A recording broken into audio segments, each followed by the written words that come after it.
Hello అండి, welcome back to our channel DSC journey @ మనం ఈరోజు డిస్కస్ చేసుకోబోయే టాపిక్ వచ్చేసి సైన్స్ యొక్క ప్రీవియస్ ఇయర్ టెట్ 2 పేపర్ అనమాట. ఇది ఎప్పుడుదంటే 22/05/2024లో షిఫ్ట్ 2 అన్నమాట. ఓకేనా. మన ఫస్ట్ క్వశ్చన్ వచ్చేసి ఈ గ్రహాల యొక్క కక్షల మధ్య గ్రహ శకలాలు కనిపిస్తాయి. గ్రహాల గురించి మనకి ఎవ్రీ పేపర్లో రిపీటెడ్గా క్వశ్చన్ అడుగుతూనే ఉన్నారు. సో మీరు ఇది కంపల్సరీ చూసుకోవాలి. ఓకేనా. కుజుడు, బృహస్పతి, భూమి మరియు కుజుడు, శని మరియు బృహస్పతి, శని మరియు యురేనస్. రైట్ ఆన్సర్ వచ్చేసి కుజుడు మరియు బృహస్పతి యొక్క కక్షల మధ్య గ్రహ శకలాలు అనేవి కనిపిస్తాయి. నెక్స్ట్ క్వశ్చన్ వచ్చేసి వస్తువు యొక్క సాపేక్ష సాంద్రతను తెలుసుకోవడానికి మనం సాధారణంగా దాని సాంద్రతను దేనితో పోల్చి చూస్తాము? నీటి సాంద్రత, వస్తువు సాంద్రత, కిరోసిన్ సాంద్రత, గాలి సాంద్రత. ఏదైనా వస్తువుని మనం దాని యొక్క సాపేక్ష సాంద్రతను తెలుసుకోవాలంటే దాన్ని నీటి సాంద్రతతో పోల్చి చూస్తామన్నమాట. ఓకేనా. నెక్స్ట్ క్వశ్చన్ వచ్చేసి స్టేట్మెంట్స్ క్రింది వాక్యాలను చదివి సరైన సమాధానాన్ని ఎన్నుకోండి. ఓకేనా. 2 సమతల దర్పణాల మధ్య కోణాన్ని తగ్గించినప్పుడు వాటి మధ్య గల వస్తు ప్రతిబింబాల సంఖ్య పెరుగుతుంది. దర్పణాల మధ్య కోణాన్ని తగ్గిస్తేనంట ప్రతిబింబాల సంఖ్య పెరుగుతుందంట. కోణం తగ్గుతుంది, ప్రతిబింబాల సంఖ్య పెరుగుతుంది. ఓకేనా. నెక్స్ట్ వచ్చేసి రియల్ వ్యూ మిర్రర్లో వస్తువు ప్రతిబింబం చిన్నదిగా కనిపిస్తుంది. ఓకేనా. 2 కూడా కరెక్టేనండి. మనకి ఆప్షన్స్లో ఎక్కడుందో చూద్దాము. ఇదిగోండి, వాక్య 1 వాక్య 2 2 సత్యం. థర్డ్ ఆప్షన్ అనేది మనకి రైట్ ఆన్సర్ అన్నమాట. నెక్స్ట్ క్వశ్చన్ వచ్చేసి ఒక వ్యక్తి బస్సులో 15 గంటలు ప్రయాణించాడు. ప్రయాణాన్ని ప్రారంభించే ముందు ఓడోమీటర్లో ప్రారంభ రీడింగు 1891 మరియు గమ్యాన్ని చేరుకున్న తర్వాత రీడింగు 2881గా చూపబడింది. అప్పుడు అతని సరాసరి బడి ఎంత అని అడిగారు. 266 km/h, 313.5 km/గంట, 33 km/గంట, 66 km/గంట. ఓకేనా. రైట్ ఆన్సర్ వచ్చేసి 66 km/h అనేది రైట్ ఆన్సర్ అన్నమాట. నెక్స్ట్ క్వశ్చన్ విద్యుత్ వలయంలో ఒక ఎంసీబీని ఇలా అనుసంధానం చేయబడాలి. రైట్ ఆన్సర్ వచ్చేసి శ్రేణిలో మాత్రమే, సమాంతరంగా మాత్రమే, శ్రేణి మరియు సమాంతరాల రెండింటి కలయిక. ఫోర్త్ ఆప్షన్ వచ్చేసి శ్రేణి కాదు, సమాంతరం కూడా కాదు. ఓకేనా. రైట్ ఆన్సర్ వచ్చేసి మనకి శ్రేణిలో మాత్రమే అనేది రైట్ ఆన్సర్ అన్నమాట. నెక్స్ట్ క్వశ్చన్ ఈ పద్ధతిలో బ్లిస్టర్ కాపర్ శుద్ధి చేయబడుతుంది. బ్లిస్టర్ కాపర్ అనేది ఏ పద్ధతిలో శుద్ధి చేయబడుతుందని క్వశ్చన్. స్వేదనం, పోలింగ్, గలనం చేయడం, విద్యుత్ శోధనం. ఓకేనా. రైట్ ఆన్సర్ వచ్చేసి పోలింగ్ అనే పద్ధతి ద్వారా బ్లిస్టర్ కాపర్ని శుద్ధి చేయబడుతుందన్నమాట. నెక్స్ట్ వచ్చేసి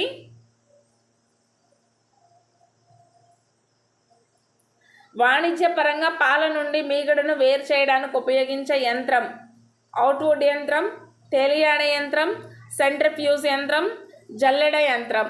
రైట్ ఆన్సర్ వచ్చేసి సెంట్రిఫ్యూజ్ యంత్రం. ఓకేనా. సెంట్రిఫికేషన్ అనే ప్రాసెస్ ద్వారా పాల నుంచి మీగడ అనే దాన్ని వేరు చేస్తారన్నమాట. ఓకేనా. మనకి పిహెచ్ ఉంది కదా, పిహెచ్ గురించి క్వశ్చన్ అడిగారు. పిహెచ్లో పి అబ్రివేషన్ ఏంటంటే పి ఫర్ అంటే Pascal, pressure, potence, pure. Right answer వచ్చేసి పొటెన్స్ అన్నమాట. Option 3 is the right answer. CO copper oxide plus H2 యూజ్లైజ్ టు హీట్ చేస్తే ఉష్ణ సమక్షంలో కాపర్ ప్లస్ వాటర్ H2 అనేది ఏర్పడుతుంది. ఓకేనా. ఈ చర్య ఏమిటి అని అడిగారు. అంటే ఆక్సీకరణ చర్యనా, క్షయకరణ చర్యనా, అవక్షేపణ చర్యనా, తటస్థీకరణ చర్యనా?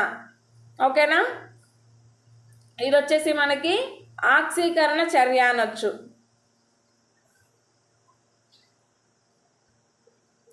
పరమాణు ద్రవ్యరాశి ఆ పరమాణువులో అంతటా ఏకరీతిగా పంపిణీ చేయబడి ఉంటుంది అని ఏ నమూనా ప్రతిపాదించింది? క్వాంటం యాంత్రిక పరమాణు నమూనా, పరమాణు కేంద్రక నమూనా, గ్రహమండల నమూనా, ప్లమ్ పుడ్డింగ్ నమూనా. రైట్ ఆన్సర్ వచ్చేసి ప్లమ్ పుడ్డింగ్ నమూనా అనేది రైట్ ఆన్సర్ అనమాట. నెక్స్ట్ క్వశ్చన్ వచ్చేసి ఏ నియమం ప్రకారం ఒకే పరమాణువుకు చెందిన ఏ 2 ఎలక్ట్రాన్లకి 4 క్వాంటం సంఖ్యలు సమానంగా ఉండవు? ఆఫ్బౌ నియమం, పౌలి వర్జన నియమం, హుండ్ నియమం, క్వాంట్ నియమం. ఓకేనా, మనకి ఈ నియమాలన్నీ కంపల్సరీ చదువుకోవాలి, కెమిస్ట్రీలో వస్తాయి.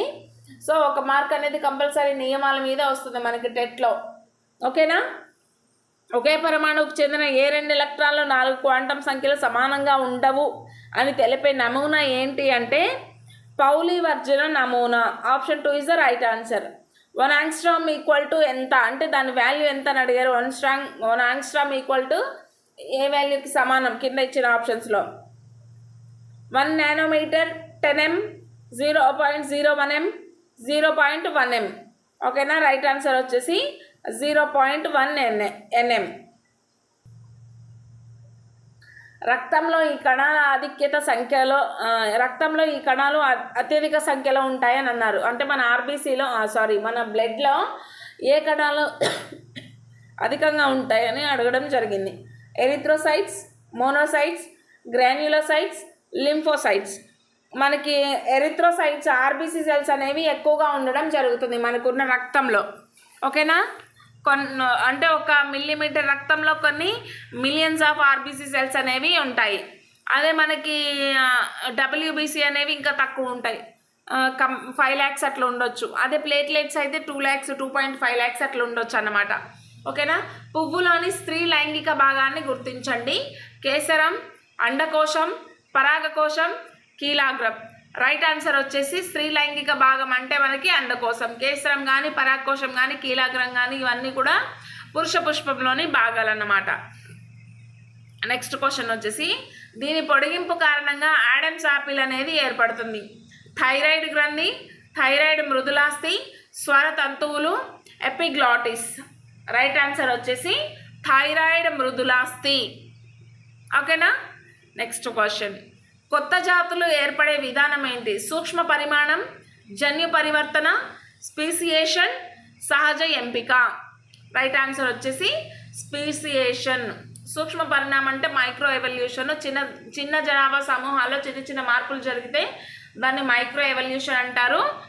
జన్యు పరివర్తన అంటే కూడా కాదు, కొత్త జాతులు ఏర్పడడం కాదు. సహజ ఎంపిక మీన్స్ న్యాచురల్ సెలెక్షన్ అంటాం కదా, అంటే మన వాతావరణం ఏదైతే ఉందో అదే కొన్ని జీవులు సెలెక్ట్ చేసుకుంటుంది. మీన్స్ మనకి కొన్ని పురుగులు ఉన్నాయి కదా, అవి గ్రీన్ కలర్లో ఉన్నవి చెట్ల ఆకుల మీద నివసించడం వల్ల అవి బ్రతికిపోయాయి. రెడ్ కలర్ పురుగులు అనేవి చనిపోతాయి. ఓకేనా, ఎందుకు అంటే రెడ్ కలర్ అనేవి ప్రెడేటర్స్కి లేదా వాటిని తినే ఉంటాయి కదా, కీటకాలకి ఈజీగా కనిపిస్తాయి పక్షులకి. ఆ కీటకాలను తినే ఆ రెడ్ పురుగులు అనేవి కీటకాలు పక్షులకి ఈజీగా కనిపిస్తాయి కాబట్టి అవి చనిపోతాయి. సో గ్రీన్ పురుగులు అనేవి ఎక్కువ సర్వైవ్ అవ్వగలుగుతాయి. ఎందుకంటే గ్రీన్ కలర్ మీద ఆకు మీదనే అవి ఆ కీటకాలు అనేవి వాళ్తాయి కాబట్టి పక్షులకి కనపడవు, అది కూడా ఆకే అనుకుంటాయి. సో దీన్ని న్యాచురల్ సెలెక్షన్ అని అంటారు. మనకి కొత్త జాతులు ఏర్పడదాన్ని స్పీసియేషన్ అంటారు. ఓకేనా, నెక్స్ట్ క్వశ్చన్ వచ్చేసి కొన్ని మొక్కలలో పువ్వుల్లోనే అండాశయం ఫలదీకరణ ప్రక్రియ లేకుండా నేరుగా ఫలాలుగా అభివృద్ధి చెందితే ఏమంటారు అని అన్నారు. ఈ దృగ్విషయాన్ని ఏమంటారు అని అన్నారు. పార్థినోజెనెసిస్, విచ్చిత్తి, పునరుత్పత్తి, పార్థినోకార్పీ. పార్థినోజెనెసిస్ అంటే ఏంటి అంటే మనకి ఫలదీకరణం చెందకుండా వాటి నుంచి జీవులు ఏర్పడితే దాన్ని పార్థినోజెనెసిస్ అంటారు. లైక్ మనకి వంద్య ఆడ ఈగలు అనేవి ఉన్నాయి కదా, తేనెటీగల్లో వంద్య ఆడ ఈగలు ఉన్నాయి కదా, అవి ఏంటంటే ఫలదీకరణం చెందని ఈగల నుంచి ఫలదీకరణం చెందని గుడ్ల నుంచి ఏర్పడ్డాయి అన్నమాట. అట్లాంటి దాన్నే పార్థినోజెనెసిస్ అంటారు.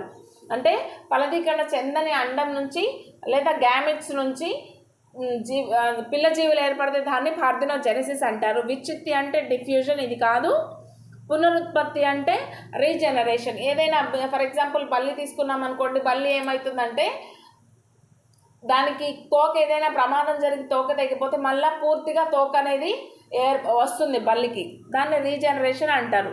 ఓకేనా, పార్థినోకార్పీ. ఫోర్త్ ఆప్షన్ వచ్చేసి పార్థినోకార్పీ. పార్థినోకార్పీ అంటే పువ్వులోని అండాశయం ఫలదీకరణ ప్రక్రియ జరగకుండా అండాశయం అనేది నేరుగా ఫలంగా మారిపోతుంది, దాన్ని పార్థినోకార్పీ అంటారు. ఓకేనా. ఇట్లనే ఫలదీకరణం జరగకుండా పిల్ల జీవి ఏర్పడుతుందని జీవులైతే పార్థినోజెనిసిస్. అదే అండాశయం ఫలంగా మారితే అంటే మొక్కల్లో జరిగితే పార్థినోకార్పీ. ఇక్కడ మనకి అండాశయం గురించి అడిగారు కాబట్టి option 4 is the right answer. ఓకేనా. Next question. మన శరీరం యొక్క పెరుగుదల మరియు మరమ్మత్తు కోసం మనకి ఇవి అవసరం: మాంసకృత్తులు,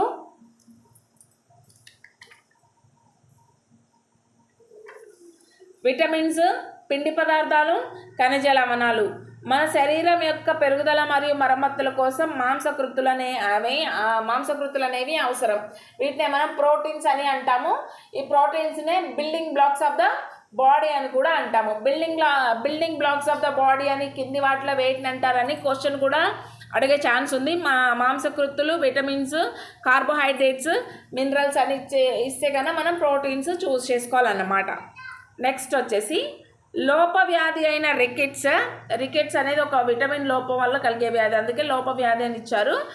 లోపవ్యాధి అయిన రికెట్స్ యొక్క వ్యాధి లక్షణాన్ని గుర్తించండి: బలహీనమైన కండరాలు మరియు అవి పనిచేయడానికి శక్తి సరిపోకపోవడం, ఇది కాదు. మెడలోని గ్రంథులు వాపు, ఇది కూడా కాదు.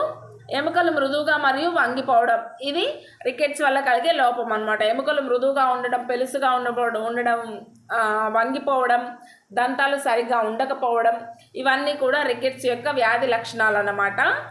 ఓకేనా. Option 3 is the right answer.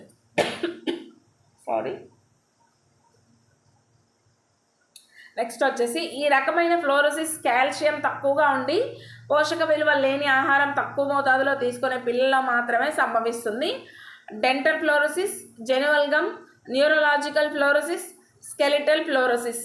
దీనికి రైట్ ఆన్సర్ వచ్చేసి కాల్షియం తక్కువగా అంటే ఐ థింక్ డెంటల్ ఫ్లోరోసిస్ అని అనుకుంటున్నా. నాకు తెలిసి ఈ క్వశ్చన్ నాకు కొంచెం డౌట్ ఉంది. మీకు ఎవరైనా తెలిస్తే కామెంట్ సెక్షన్లో ఆన్సర్ చేయండి. 140 అని క్వశ్చన్ నెంబర్ వేసి 140 క్వశ్చన్ నెంబర్ వేసి దీనికి ఆన్సర్ కామెంట్ సెక్షన్లో చెప్పండి. ఇన్కేస్ మీకు ఇన్ డీటెయిల్డ్గా ఇన్ఫర్మేషన్ మొత్తం తెలిస్తే మాత్రం ఆ ఇన్ఫర్మేషన్ కూడా నాకు కామెంట్ చేసి చెప్పండి. ఓకేనా. Next question. ఒక తల్లి కణం నుండి 128 పిల్ల కణాలు ఏర్పడడానికి అవసరమైన మైటోటిక్ విభజనల సంఖ్య ఎన్ని అని అడిగారు. 28, 5, 14, 7. ఒక తల్లి కణం నుంచి 128 పిల్ల కణాలు ఏర్పడాలంటే 7 మైటోటిక్ విభజనలు జరగాలి. ఓకేనా. జపనీస్ ఎన్సెఫలిటిస్ దీనివల్ల కలుగుతుంది. జపనీస్ ఎన్సెఫలిటిస్ అనేది ఒక వ్యాధి కదా, అది ఈగ వలన, దోమ వలన, అమీబా వలన, బొద్దింక వలన, దేని వల్ల అని మనకి ఇక్కడ ఇవ్వడం జరిగింది. ఇది వచ్చేసి దోమకాటు వల్ల కలిగే వ్యాధి. ద్రవస్థితి నుండి వాయుస్థితికి మారే ప్రక్రియను ఏమంటారు అని అడిగారు. స్వేదనం, శ్వాసక్రియ, బాష్పీభవనం, సాంద్రీకరణం. రైట్ ఆన్సర్ వచ్చేసి మనకి ద్రవస్థితి నుండి వాయుస్థితికి మారడాన్ని ఏమంటామంటే బాష్పీభవనం అంటారు. బాష్పం అంటే మనకి మంచు కదా, సో అలా గుర్తుపెట్టుకోండి, ఈజీగా గుర్తుంటుంది. మంచు వాయుస్థితి అంటే బాష్ప రూపంలో వెళ్ళిపోతుంది అనమాట, అందుకే దాన్ని బాష్పీభవనం అంటారు. ప్రపంచంలోని మొట్టమొదటి సింథటిక్ మైక్రోఫైబర్ను టోరా ఇండస్ట్రీస్ శాస్త్రవేత్త డాక్టర్ మియో షొకమాటో ఈ సంవత్సరంలో కనుగొన్నారు. 1890, 1970, 1966, 1930. ఇయర్ వచ్చేసి 1970లో కనుగొనడం జరిగింది. నెక్స్ట్, క్రింది భారతీయ శాస్త్రవేత్తలలో తన రసరత్నాకర గ్రంథంలో స్వేదనం, సంగ్రహణం, ఉత్పతనం పద్ధతులను, వాటికి కావలసిన పరికరాల గురించి వివరించిన వారు ఎవరని అడిగారు. నాగార్జున గారు, ఆర్యభట్ట గారు, భాస్కరాచార్య గారు, జేసి బోస్ గారు. రైట్ ఆన్సర్ వచ్చేసి నాగార్జున గారు. విద్యా ప్రణాళిక ముఖ్యమైన మరియు సరైన శాస్త్రీయ సమాచారాన్ని అందించాలి. ఇది సంజ్ఞానాత్మక చెల్లుబాటు, చారిత్రాత్మక చెల్లుబాటు, విషయాత్మక చెల్లుబాటు, పర్యావరణాత్మక చెల్లుబాటు. రైట్ ఆన్సర్ వచ్చేసి విషయాత్మక చెల్లుబాటు. విద్యా ప్రణాళిక ముఖ్యమైన మరియు శాస్త్రీయ సమాచారాన్ని అందించాలి, ఇదే మనకి విషయాత్మక చెల్లుబాటు అన్నమాట. Next question. క్రింది వాటిలో విషయావగాహన విద్యా ప్రమాణంకు చెందినది ఏది? ప్రశ్నలు అడగడం, వివరించడం, పరికల్పన చేయడం, సమాచారాన్ని సేకరించడం. విషయ అవగాహన అంటే మనకు చెప్పింది ఏదైతే మనం ఉన్నామో, టీచర్స్ ఉన్నామో, పిల్లలకి చెప్తాం కదా, అది అర్థమైందా లేదా అని, ఆ విషయ అవగాహన ఎంతవరకు జరిగింది ఏంటి అని, విషయ అవగాహనకు చెందిన విద్యా ప్రమాణాలు నెరవేరాయా లేదా అని మనం తెలుసుకోవాలంటే వివరించడం చేయాలన్నమాట. ఓకేనా? విషయ అవగాహన అనేది వివరించడానికి చెందినది. నెక్స్ట్ వచ్చేసి తప్పుగా ఉన్న జత బోధనాభ్యాసన పద్ధతిని మరియు ఉదాహరణను గుర్తించండి. ఆగమన విధానం. వైద్యులు మెడ చుట్టూ స్టెథోస్కోప్ను ధరిస్తారు. సిరాజ్ తన మెడ చుట్టూ స్టెథోస్కోప్ను ధరించాడు కాబట్టి సిరాజ్ ఒక వైద్యుడు. ఓకేనా? ఇది మనకి రాంగ్ ఉంది. ఫస్ట్ ఆప్షన్లోనే మనకి రాంగ్ ఏది ఉందో దొరికిపోయింది కదా. ఇక మిగిలిన 3 కూడా కరెక్టేనన్నమాట.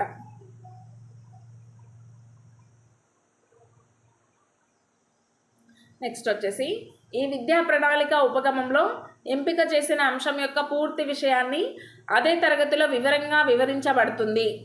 కేంద్రీకృత విధానం, శీర్షిక విధానం, మానసిక విధానం, తార్కిక విధానం. ఓకేనా? ఎంపిక చేసిన అంశం యొక్క పూర్తి విషయాన్ని అదే తరగతిలో వివరంగా వివరిస్తే అది శీర్షిక విధానం అవుతుంది. నెక్స్ట్, క్రింది వాటిలో దృశ్య శ్రవణ ఉపకరణం ఏంటి అని అడిగారు. రేడియో వచ్చేసి మనకి శ్రవణ ఉపకరణం. ఓకేనా?